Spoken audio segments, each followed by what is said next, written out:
batang hindi mahilig kumain ng gulay. Inaasahan ko po ang inyong kooperasyon na ang bawat isa ay maging tahimik sa panahon. Maraming salamat.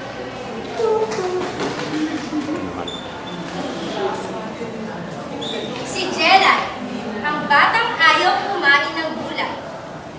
Si Jelay ay isang batang hindi mahilig kumain ng gulay.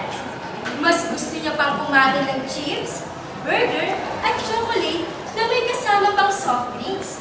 Iyon kasi ang paborito niyang pagkain. Isang gabi, nang sila'y maghahapunan na, Jelay, anak, halina kakain na tayo. Kaya na po! Nanay, ano po ba ang ulam? Ipinagluto kita, anak, ng sinapawang gulay. Ha? Nay, ayoko po ng gulay. Hindi naman po masarap yan eh. Pero anak, kailangan mong kumain ng gulay para lumakas ka. Eh, hindi nga po gusto ng gulay. Mas gusto ko mo ang mga hotdog at fried chicken. Umalis si Jelay at pumunta sa kanyang kwarto.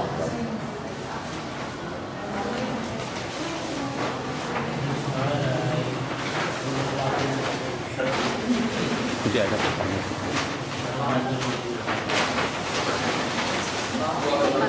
Sa kwarto ni Jelay, inilabas niya ang mga tinago niyang pagkain. Mas masarap pa ito kaysa sa mga gulay. Patuloy sa pagkain si Jelay hanggang sa siya'y makatulog.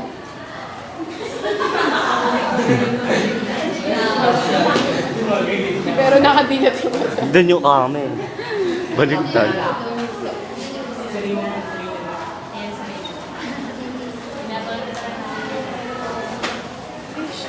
Nagulat niya ang kanyang mga mata, nakita niya ang mga paborito niyang pagkain na gumagalaw at nagsasalita. Wow! Ano na paborito ng pagkain ng taso? Hello, Jelay!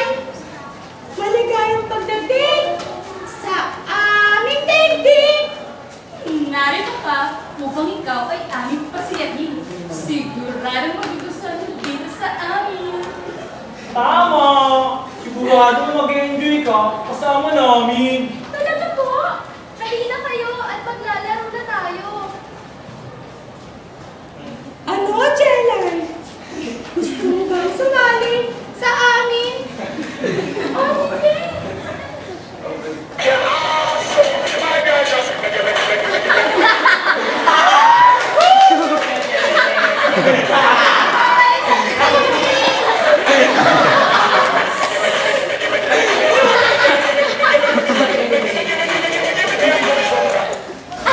Masayang-masaya si Jelay sa paglalaro kasama ng mga junk food.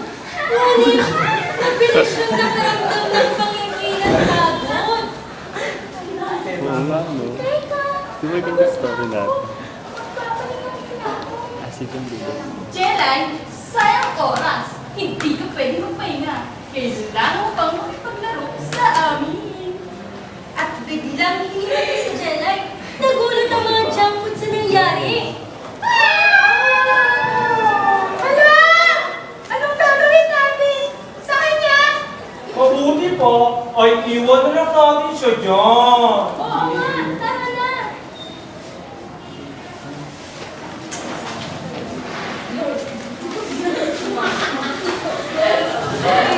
Pagising na nandun na siya. Isang grupo ng gulay ang dumating.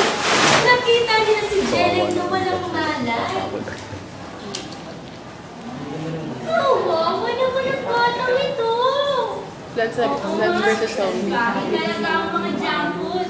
Hindi magandang tulad nila sa mga batang katulad ni Jelay. Tama ka. Mabuti pa'y tulungan natin siya upang manupalit ang lakas niya. Maya-maya pa'y nagising na si Jelay. Asan ako? Sino kayo? Kami ang grupo ng gulay. Narito kami upang ikaw ay aming tulungan. Upang manupalit ang iyong lakas. Mabilis kang nanina dahil sa mga kinain mong junk food. Ang mga pagkain na yun ay hindi nakatutulong sa ating katawan. Ganun po ba? Oo. Dapat kaming mga prutas at gulay ay binibigyan mo ng pansin. Oh, heto! Pinaganda ka namin na sila mga gulay. Kumain ka na para bumalik ang iyong lakas. Pero, hindi ko kumakain ng gulay.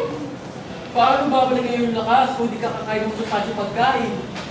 Sige po, kakain ako ito. Masarap pala ang gulay. Nanumbalik na ang lakas ko. Kasi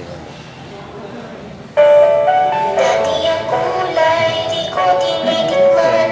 Parati na lang iniiwasan. Ang kulay, masarap pala kapag sinuot na siya.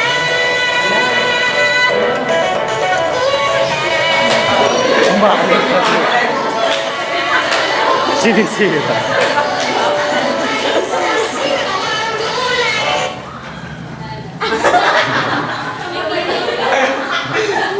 Next page. Yung page. O yun. Oh, Jelay, sabi sa pagbalik ko sa inyo ay huwag mo malimutan ang mga aral na natutunan mo, ha? Sige po, maraming salamat po. Ginawang babae na. Mahimbing na mahimbing ang pagkakatulog ni Jelay. Nang siya'y magising, totoo ba kaya o panagkakala? Apat ka! Ano ba naman yan? Dalaga naman kami ang mga aral na natutunan ko. Jelay, anak! Halika na kakain na tayo! Nanyo na po! Simula noon, si Jelay ay natutunan kumain ng gulay. Masayang masaya ang kanyang ina sa pagbabago ng anak-anak na si Jelay.